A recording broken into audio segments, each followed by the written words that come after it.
Baik, sebelumnya yang terhormat Ibu Endang selaku dosen pengampu mata kuliah Analisis Perancangan Perusahaan dan teman-teman yang kami banggakan, Assalamualaikum warahmatullahi wabarakatuh, Salam, Om Swastiastu, Namo Buddhaya, salam kebajikan. Sebelumnya, perkenalkan kami dari kelompok 9 ingin mempresentasikan mengenai produk dari perusahaan kami, yaitu EasyClick Pay to Win. Sebelumnya, anggota dari kelompok kami, ada saya sendiri, Brian Putra Dipraja, kemudian ada Siva Zafia Kiantiar Haris, dan Amanda Putri Nandiariani. Lanjut ke latar belakang mengapa kami memilih produk ini, itu karena berawal dari tahun 2024 diperkirakan terdapatnya 144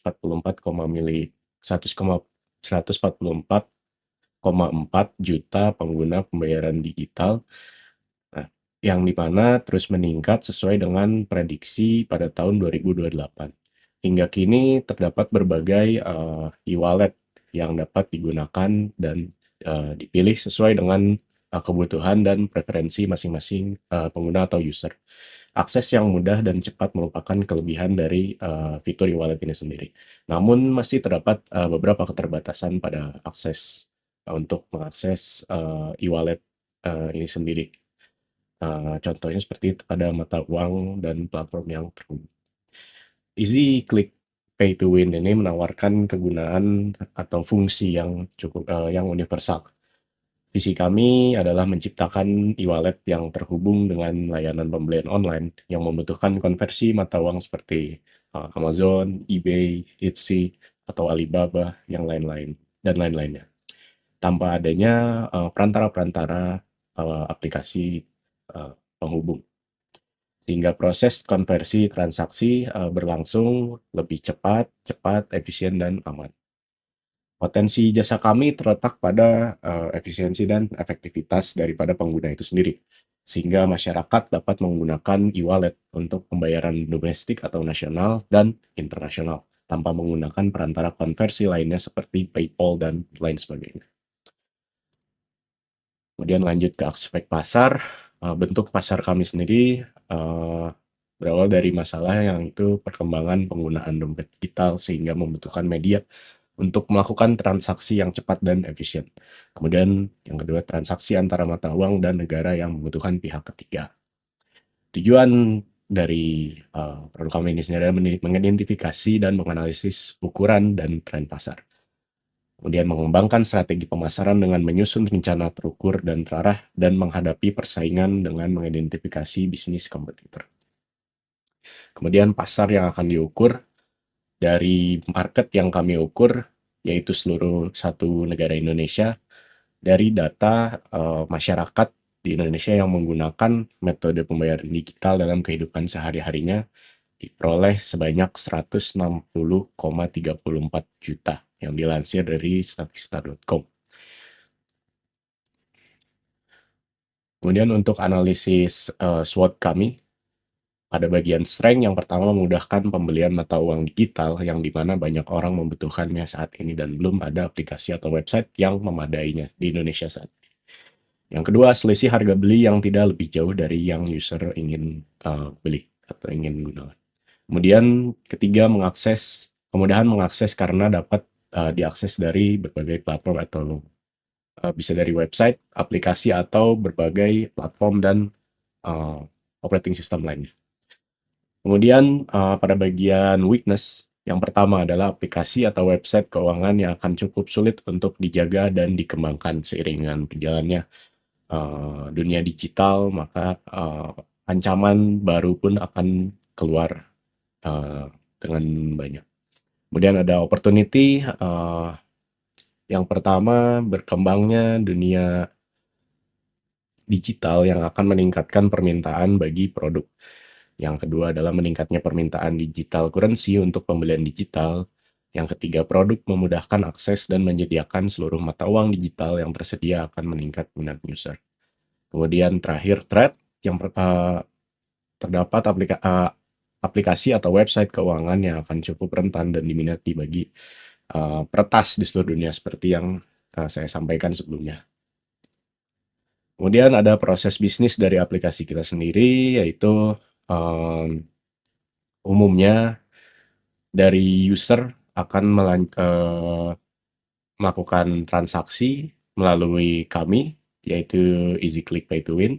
Kemudian dari kami akan dilanjutkan ke third party, seperti toko atau uh, digital currency lainnya.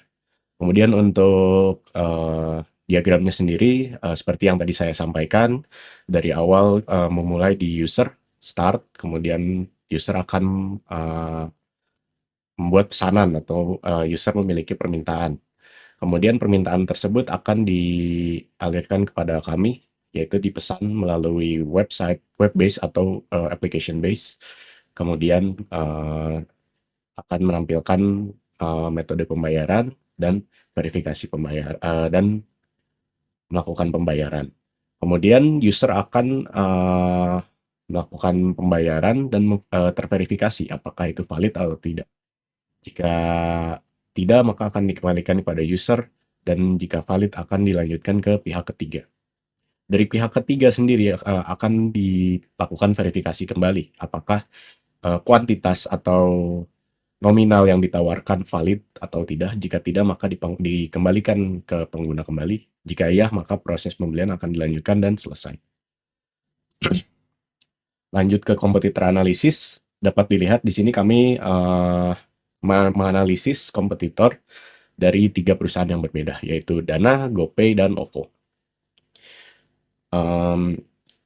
Di sini terdapat keunggulan pada EasyClick Pay to Win, yaitu support universal payment, yang dimana dapat melakukan pembayaran pada platform apapun, kapanpun, dimanapun.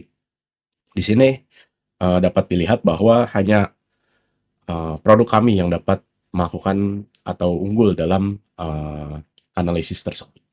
Kemudian ada QR payment. Untuk QR payment kami di sini menyampaikan bahwa EasyClick Pay to Win sama halnya dengan kompetitor lain, yaitu dapat menggunakan QR untuk pembayaran, yang dimana saat ini sangat tren digunakan di Indonesia. Kemudian yang ketiga ada support e-money payment atau kartu fisik.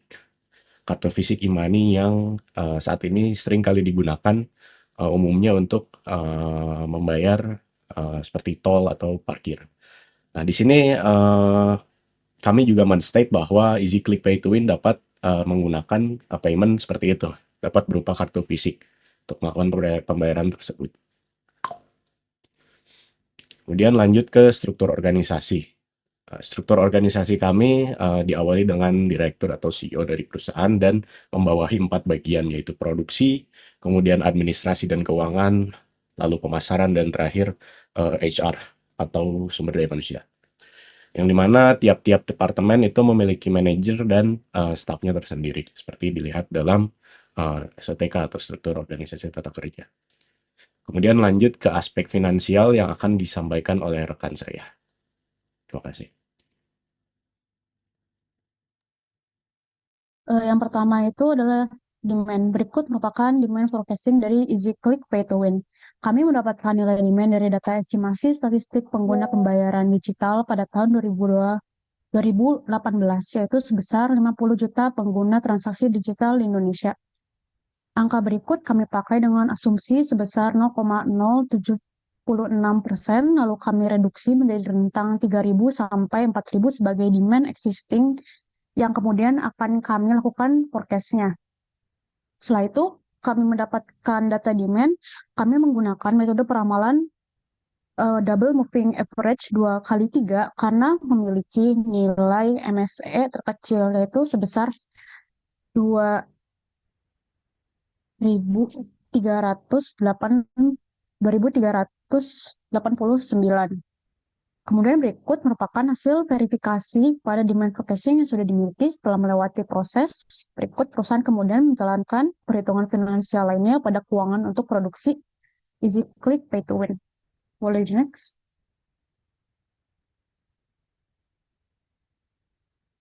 Selanjutnya merupakan finansial aspek di mana data berikut memuat biaya investasi. Pada perusahaan, kami memuat berjenis kebutuhan, yaitu kebutuhan software dan kebutuhan kantor. Pada kebutuhan software, EasyClick Pay to Win akan menggunakan operating system Windows 11, Microsoft Office 365, dan Salesforce. Ketiga kebutuhan software berikut akan dilakukan sebanyak 1 kali pembelian awal, sehingga tidak terdapat depresiasi untuk tahun-tahun selanjutnya. Oleh karena itu, total pembelian pada software yaitu sebesar 62.400. Pada biaya investasi peralatan kantor, kami memiliki 10 perangkat kantor dengan total pada tahun 2025 yaitu sebesar 136.392.900 juta dan akan dilakukan kembali pembelian karena umur ekonomisnya, sehingga pada tahun 2029 terdapat dana yang kembali dikeluarkan dengan jumlah yang sama. Boleh di next.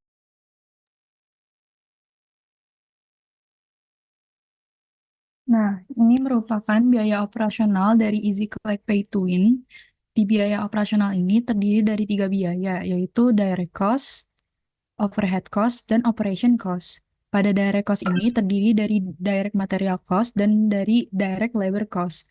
Dan total dari direct cost ini sekitar 725 juta.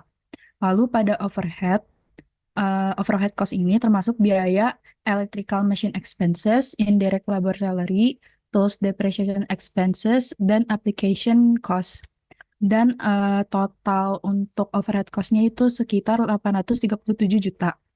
Lalu untuk operation cost ini termasuk marketing and selling expenses, general administration, office electricity, executive labor salary, employee expense, office expense, THR expense, general administration depreciation, SIUP, dan trademark expenses. Yaitu dengan total operational cost-nya itu sekitar 877 juta. Bisa di next. Nah, lalu untuk cash flow, pertama kita lihat dari source of fund. Nah, sumber dananya ini kami menggunakan ekuitas pemilik sekitar 80% dan pinjaman bank sebesar 20%.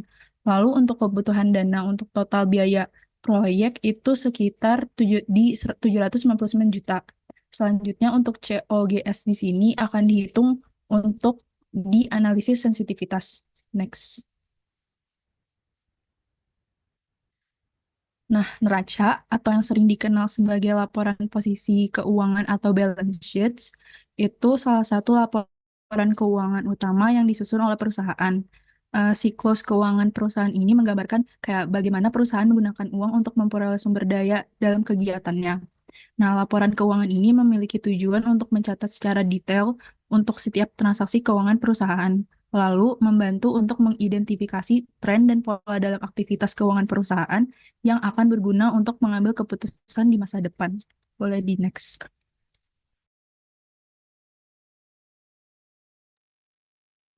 Pada analisis kelayakan, kami menghitung nilai NPV, IRR, payback period, dan BCR. Untuk NPV sendiri, EasyClick Pay to Win memiliki NPV sebesar 153, 180, 624 juta. Dan hal ini dikatakan layak karena nilai NPV itu sendiri bernilai positif. Dan untuk nilai IRR digunakan untuk menghitung tingkat suku bunga suatu investasi, dan indikator di sini IRR memiliki nilai lebih tinggi dari tingkat suku bunga itu bernilai sebesar 14,21% dan memiliki nilai yang di bawah 50%, maka dapat dikatakan layak. Dan untuk nilai payback period, didapatkan bahwa EasyClick Pay to Win memiliki payback period sebesar 4,44. Dan menurut payback period ini dikatakan bahwa perusahaan membutuhkan waktu sebesar 4 tahun, 4 bulan untuk mengembalikan dana yang sudah dihabiskan untuk investasi. Boleh di next. Dan terakhir merupakan analisis sensitivitas pada layanan EasyClick Pay to Win. Di sini setelah menggunakan penurunan 7% dan 8% dapat dilihat dan didapatkan nilai yaitu sebesar 7,46%. Kalau persentase ini turun dari 7,46%, maka perusahaan akan mengalami kerugian. Boleh di next. Melihat estimasi kenaikan pengguna e-wallet yang kerap berkembang, kami CV ASB melihat potensi besar untuk melakukan inovasi terhadap perkembangan modern dengan adanya e-wallet berikut yang dapat membantu masyarakat dalam bertransaksi secara universal ke berbagai marketplace atau jangkauan luar seperti eBay, Etsy, Amazon, dan lainnya. Aplikasi kami menawarkan konverter mata uang in-app sehingga tidak memerlukan pihak ketiga dalam bertransaksi. Easy Click Pay to Win juga merupakan perusahaan yang menjanjikan. Dengan melakukan analisis kelayakan terhadap layanan kami, dapatkan bahwa payback period sebesar 4,44. Oleh karena itu, perusahaan akan mendapatkan dana kembali di tahun keempat, bulan keempat, dan nilai positif NPV yang sebesar 153, 180, 624 juta. Boleh di next. Sekian dari kelompok kami. Dicukupkan. Wassalamualaikum warahmatullahi wabarakatuh.